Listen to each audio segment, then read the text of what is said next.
شاهی دور فریادش میکنه، با مضحکه هم مینویسه، حزل هم مینویسه، شوخی هم مینویسه. میگه شاهی دور میبیایم و میگن سعدی تو حکیم سنت، حکیم امتی، شیرین سخنی، یک مصرع شعرگو قهرم کنه، دوم مصرع شعرگو راحت کنم. میتونیم که کرده، یگون شاعر مرا نکرده. و میگم خیلی نگاه میکنه شاه یاش، میگه میلش، میگه سرش که، و میگه مادرت کانی سخا بود میداد از پس و پیش، که دیگر همه حیران میشه و در دیوونگی میپیشه. مادرت کانی سخا بود میداد از پس و پیش. شاه امر میگه دارش زنی، با گدایان کم کم، با نوایان کم و بیش. و تاریخش هم گفتیم که مادر همین پادشاه یک خیمه داشته، دو تیرزه داشته، هم ای پیش مردم در صدقه میداده، هم ای خیمهش.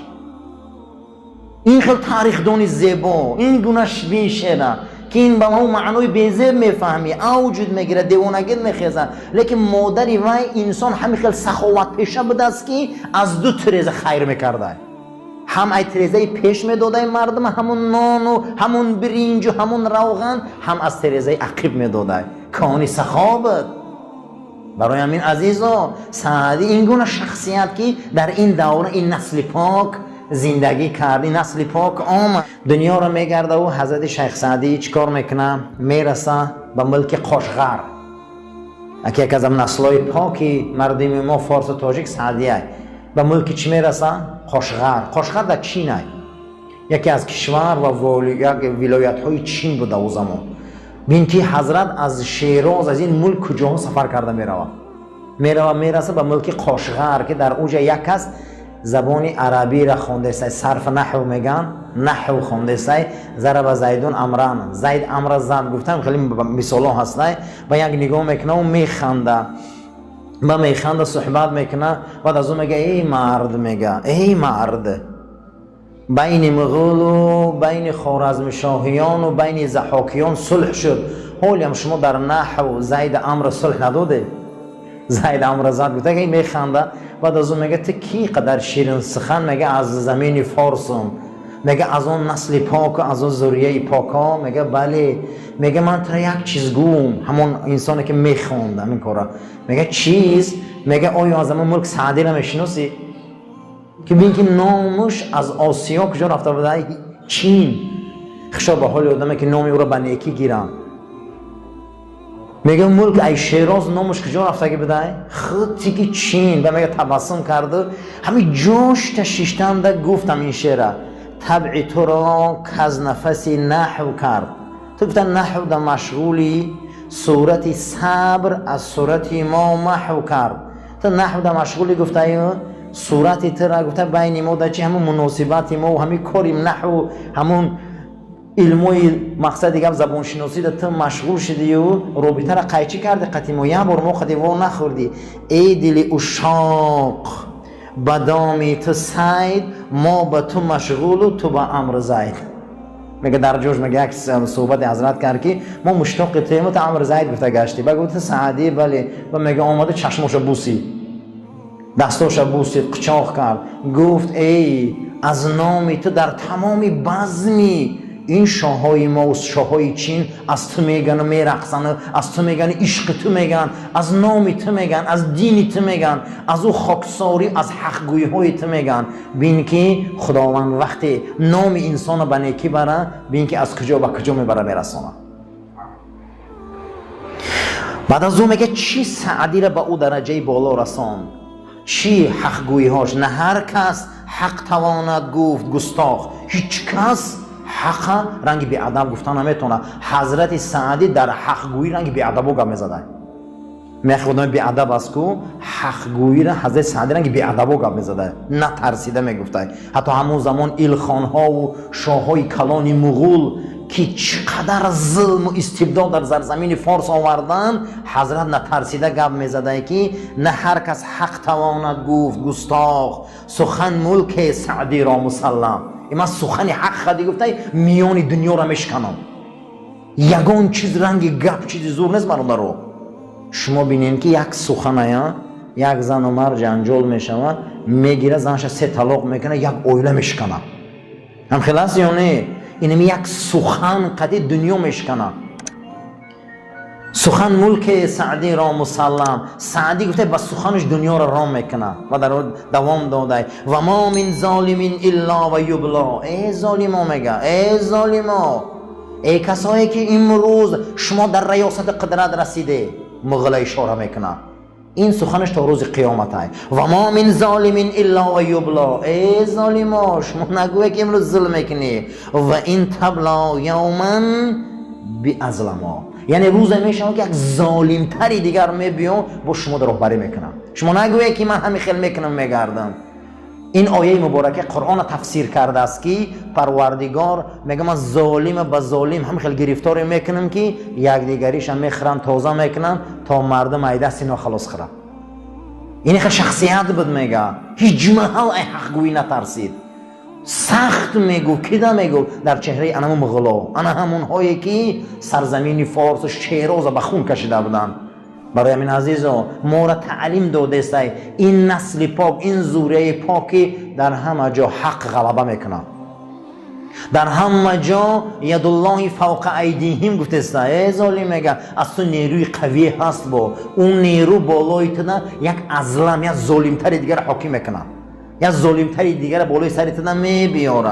حرامش باد ملک و پادشاهی. در بستان میگن حرام باد برای آدمی میگه صاحبی و ریاست و پادشاهی به پیشش مدح گوین از عقیب زم، پیش تعریف کنن تا آخران گوین این آدم بدبخت نیست.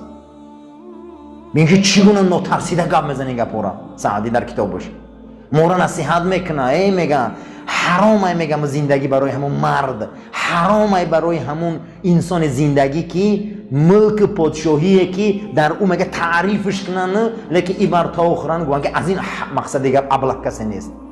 ایخه تعلیم میتیه مورا، ایخه تربیت میتیه که باید مرد در عقیبش هم نیک کنن، دروش هم نیک کنن. این تعلیمات سعدیه در بستانش. حتی که در اولی بستان ما صحبت کرده بودیم، سر کرده بود که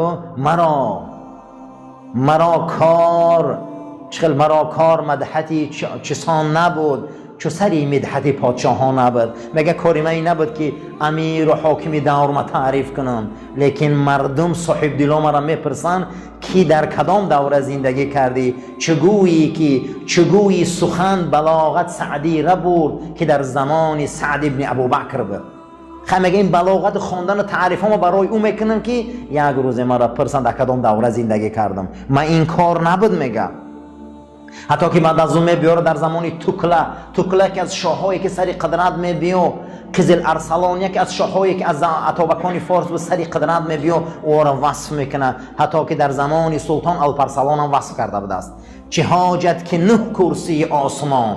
نبین چه حاجت، میگه چه حاجت که 9 کرسی آسمان. تعریف زیاد در کار است. میگه 9 کرسی را در آسمان مونی اقلیم و عدالت گوزنی بینه بر پای قزل الپرسلان. میگه شما میگه این چون میگه تعریف های زیاده، گیره تاریخ اون حاکما و سلطانا را خونه پیش میره. چرا؟ برای که حضرت در زمانی بزرگترین سلطنت سلجوقیا عمر بزر سر برده بوده. حتی از حاکمان همون دوره ترک این فارس نیکی یاد میکنه. برای چی؟ برای اون که برادران این دنیا به عدالت آباده، این دنیا به حق آباده، این دنیا به وصف نیکی آباده. بینین که این خودش از اون سلطنت فارس و از اون اتابکان فارس از زمان سعد ابن ابوبکر زنگی قصه میکنه. زنگیان دوام سلاله سلجوقیان از اونها وصف میکنه. میگه شما میگه این قدر وصف نکنه، یک انسان 9 قدم بالا میبره و تختی او را 9 قدم 9 اقلیم میبره. اینا نکنه. گفته شما بیایی با پازنه تاریخ الپرسلان خونه، تاریخ وارا خونه، تعریف اون سعد ابن ابوبکر زنگی را خونه. برای که اونها چی بدن، همشون چی بدن، همه اونها نسل پاک یادگیره. میگه از این، از عدالت و از این کارها را. وقتی که میگه در همون دوره توکله گفتنی شاه فارس از اتابکان فارس بود، از پادشاهی دست کشید. از پاچه‌ای چیکار کرد؟ دست کشید دور شد که خیلی یک عبادت کنم، یک زیارت خانه خدا کنم، اینو آن کنم. حضرت میگه با شعر نویس که عبادت جز خدمت خلق نیست. یگان عبادت از خدمت خلق بزرگ نیست. گفته ای تکلا بخیر جان، ای شاهان زمان اتابکان فارس، بخیز ایجاد، عبادت جز خدمت خلق نیست، نه سجاده و تسبیح و دلق نیست. شما عبادت فقط تسبیح و اون لباس سفید و اون ساله سوزه نبینه گریه کردن. عبادت برای پادشاه بوده خدمت خلقه. عبادت برای چی؟ برای امام خدمت خلقه. عبادت جز خدمت خلق نیست، نه سجاده و تسبیح و دلق نیست. تو در حکومتی منبری خیش باشه، برا در همون جا بشین، در اون منبر بلندی، چو در خاک اخلاص و درویش باشه. خاکسار که خطا درویش بودی زندگی که نگه خدمت خلقه که.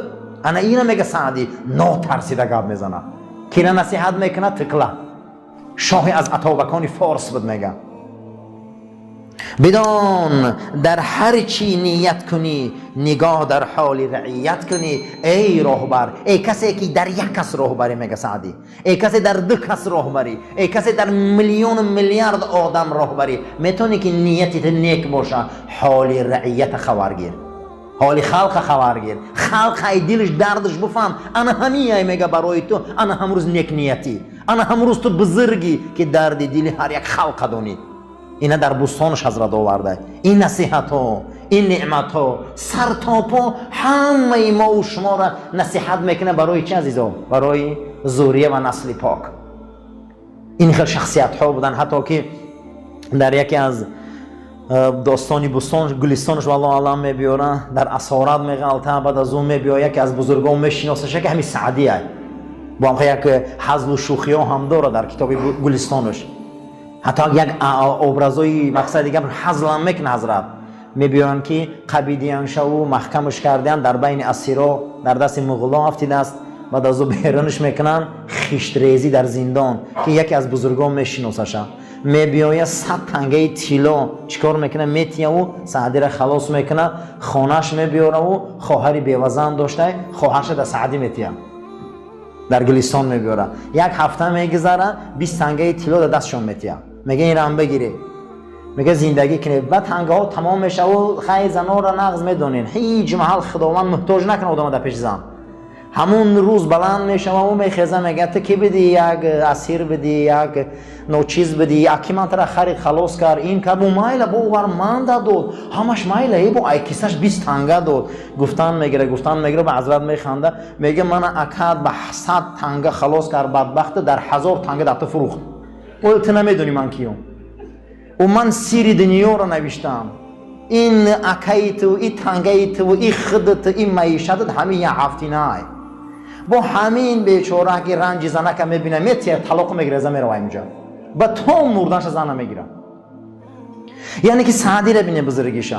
این احمقی ابلهی زنه بینه که همو حرمت علمی هم رو نمیکنه، قلمی رو نمیکنه. بعد 1000 سال ما سعدی گام میزنیم نه او زنک میگه اکاد مرا 100 روبل خرید، 100 تنگه خرید رست، میگم در 1000 تنگه فروخته خبر نداری. این خیلی شخصیت ها بودن، این خیلی بزرگی ها بودن.